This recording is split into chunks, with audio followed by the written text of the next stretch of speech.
Well, good morning. Welcome to Daily Videos with me, Pastor Michelle. Today is toy time. No, it's Friday, February 18th, and let's start with God's love note. First, a reading from 2 John. Grace, mercy, and peace will be with us from God the Father and from Jesus Christ, the Father's Son, in truth and love. In God's love note, it takes so little for us to be close. Whenever you extend love, we grow closer. Whenever you live your life with integrity, I'm there with you. It is my deepest longing that you and all my creation can feel my grace, mercy, and peace. I feel all the ways you seek me. Know that I'm there, embracing you. Know that I celebrate all the ways in which you share my love with those around you. So today I invite you to notice all the small kindnesses you do and recognize my presence with you as you spread my love. Let's pray. Our Father, who art in heaven, hallowed be thy name. Thy kingdom come, thy will be done on earth as it is in heaven. And give us this day our daily bread, and forgive us our debts as we forgive our debtors. And lead us not into temptation, but deliver us from evil. For thine is the kingdom, and the power, and the glory forever. Amen. So, my friends, let's dive right into Humans of New York. So she says, my husband got a rare brain tumor, which required surgery. We started out as being recovery-minded. We put all this energy into healing and trust in Western medicine and believing that everything was going to be fine. Then at some point we had to accept that it's not going to get back to normal and it's not going away. And it's not that we aren't trying hard enough. It just is. And he says, I have stage 3 melanoma, which puts me at a 48% chance of survival over the next 5 years. However, I have the ability to speed read very technical material. So I went to the library at Duke and read over 800 papers on melanoma, which doctors just don't have the time to read. I found one very promising study that suggests chloroquine combined with the deprivation of a certain amino acid has shrunk tumors in mice to almost nothing.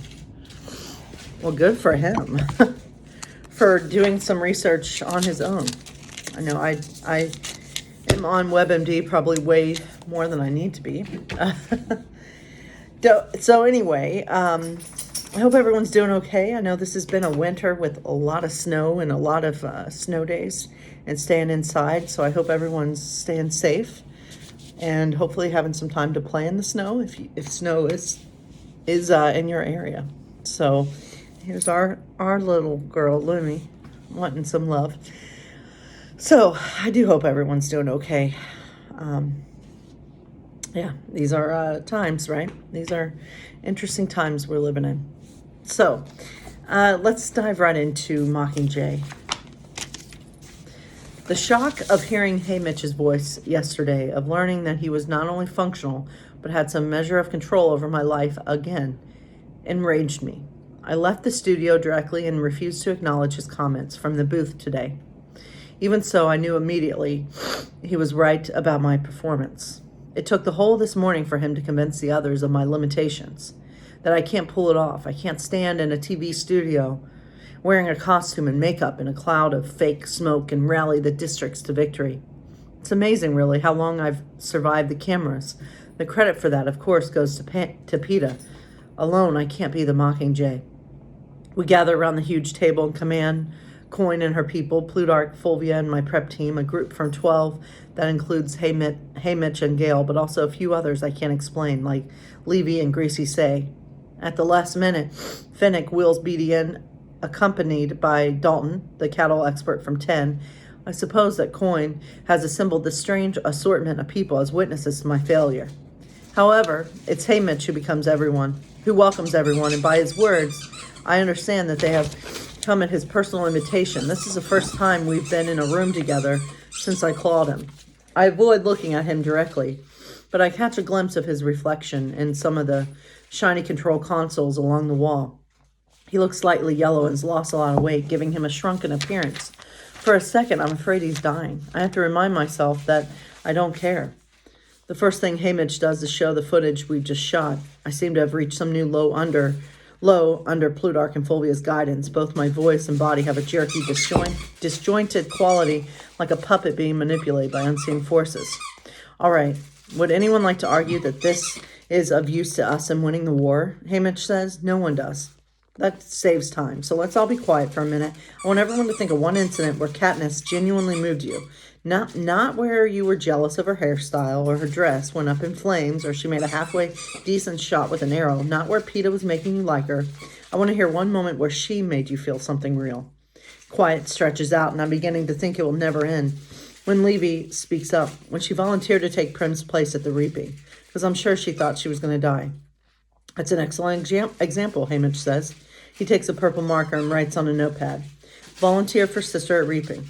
Haymitch looks around the table. Anybody else? I'm surprised that the next speaker is Boggs, who I think of as a muscular robot that does Coin's bidding. When she sang the song while the little girl died, somewhere in my head an image surfaces of Boggs with a young boy perched up on his hip in the dining hall, I think. Maybe he's not a robot after all. Who didn't get choked up at that, right? Haymitch says. I cried when she drugged Peeta so she could go get him medicine, and when she kissed him goodbye, Octavia said. Then she covers her mouth like she's sure this was a bad mistake. But Haymitch only nods. Oh yeah, drugs Peeta to save his life. Very nice. The moments began to come thick and fast, and in no order. When I took Rue on as an ally, extended my hand to Shaft on interview night, tried to carry Mags, and again, when I held out those berries that meant different things to different people. Love for Peeta, refusal to give in under impossible odds, defiance of the capitals and humanity. Haymitch holds up the notepad. So the question is, what do all these have in common? They were Katniss's. No one told her what to do or say. Unscripted, yes, Beatty says. He reaches over and pats my head. So we should just leave you alone, right? People smile and laugh.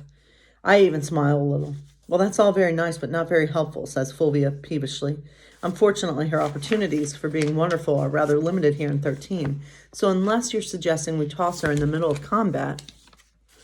All right. So my friends, God bless you all, and I pray that you stay safe out there.